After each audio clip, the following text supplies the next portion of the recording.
I'd like to demonstrate a way of folding a feather. There are multiple ways of folding feathers, but I like this particular approach that Bill Hunter taught to me many years ago. I have a Whiting Farms hen cape here, and I've selected a feather off of that cape that I've begun to prepare by removing these barbs near the base of the feather.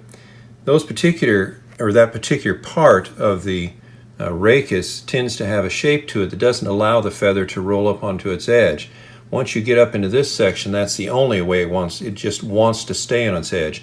So this part down here is just determined to flip to the flat.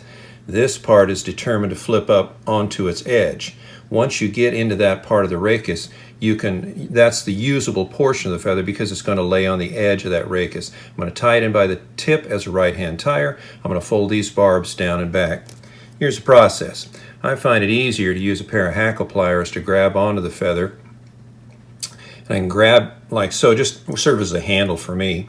I'm going to take these upper barbs, push them over the top, and you'll notice that when I do so, because I want to fold those down and back, the bottom barbs down here are going to kick up. So I put my thumb in place to lock those back barbs over and behind. I'm going to form a bit of a U. I'm going to pull up on this end with the hackle plier, and I'm going to pull up on the tip of the feather and slide the rachis up against the edge of my index finger, like this. I'm creasing those barbs down 90 degrees.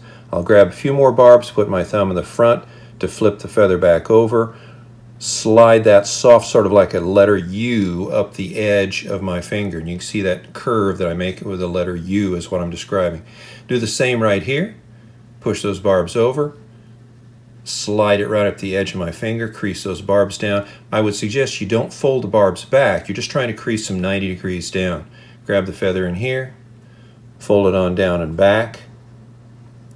Continue doing that until you go as far up the feather as you want to, so that you end up with your feather folded looking like this. If you take your index finger and slide it on the back edge, you're actually going to feel a little coarse edge. I refer to it as feeling like a zipper. Put your thumb on the front and slide it back, and it's slippery. That's because you've creased these barbs down and back.